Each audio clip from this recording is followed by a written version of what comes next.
como que era antes da pandemia? Eu já disse para vocês que antes da pandemia as coisas não eram tão perfeitas assim. Nós já tínhamos problemas. E esses problemas podem ser ilustrados pelos resultados da última avaliação nacional de alfabetização que nós fizemos no ano de 2016. Aqui os mapas foram coloridos na cor verde. Quanto mais escuro é a cor, piores são os resultados de leitura à sua esquerda e de escrita à sua direita. Nós vemos que 55% das crianças, em média no Brasil, tinham níveis insuficientes de leitura, mesmo após 3 anos de ensino fundamental. E 34% tinham níveis insuficientes de escrita. Vejam que são dados muito complicados, muito tristes.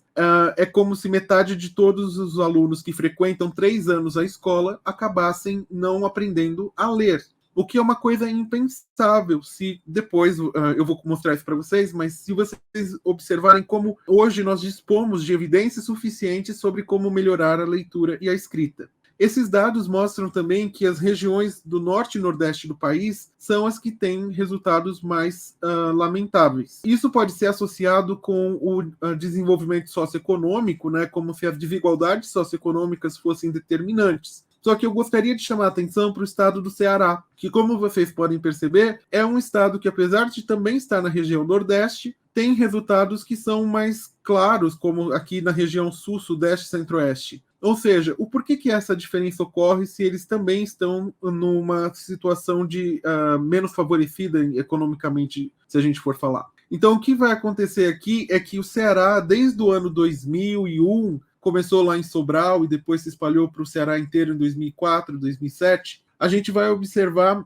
que eles têm políticas de educação baseada em evidências e focadas na alfabetização. Isso faz com que os resultados deles tenham melhorado significativamente, indicando que usar evidências científicas, de fato, ajuda no processo de alfabetização e de melhoria da educação. Um dado importante de trazer aqui para vocês é que essas diferenças iniciais, que podem parecer pequenas, quando a gente vai falar, por exemplo, de uma criança que sabe nomear letras e uma criança que não conhece quaisquer letras na educação infantil, essas diferenças vão importar, sim. Essas diferenças, que são inicialmente pequenas, como a gente está vendo aqui na educação infantil, ao longo do período dos 3 primeiros anos do ensino fundamental, elas se distanciam significativamente. Nós chamamos isso de efeito Mateus. O efeito Mateus deriva de uma parábola da Bíblia de que os ricos cada vez ficam mais ricos e os pobres cada vez ficam mais pobres. Isso significa que, se a gente for observar ao longo do primeiro ano, por exemplo, nesse outro gráfico,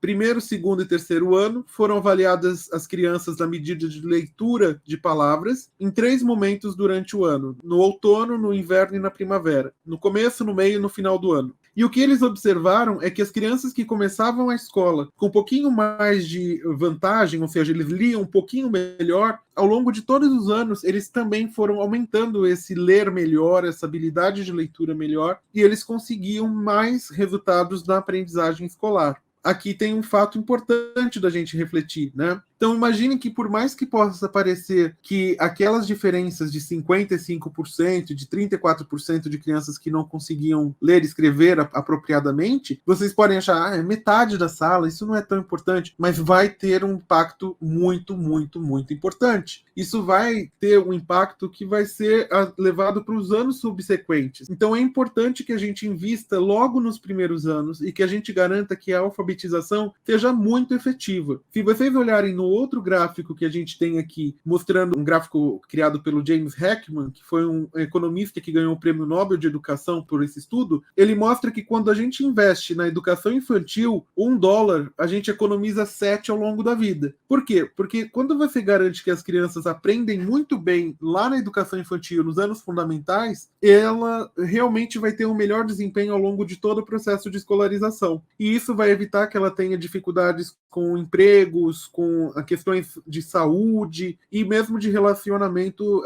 amoroso, relacionamento familiar. Então, aqui o que a gente está observando nesses dados é que é essencial a gente investir na alfabetização, porque um problema na alfabetização vai ser um problema ao longo de todo o processo de escolarização. E quem quiser baixar o livro Consciência Fonológica na Prática, o e-book, baixar a versão digital dele gratuitamente, Você pode abrir aí o link script.com/ebookcf, nesse C de consciência e F de fonológica 1. Você vai colocar o seu nome e e-mail, a gente vai mandar o e-book para o seu e-mail, e aí depois você vai, enfim, poder interagir com a gente também por e-mail. E se você tiver alguma dúvida, alguma sugestão, não deixe de enviar aqui para o nosso canal. A gente responde todos os comentários, todas as dúvidas, e agradecemos todas as sugestões também. Então, espero que você tenha gostado desse nosso encontro. Aproveite para baixar o livro Consciência Fonológica na Prática. Ele é o passo inicial para você ter bons leitores daqui a alguns anos, né? E a consciência fonológica ela precisa ser trabalhada aí desde a educação infantil, das crianças de 3, 4 e 5 anos. Então, muito obrigado a todos e a todas que participaram aqui do nosso encontro e até a próxima.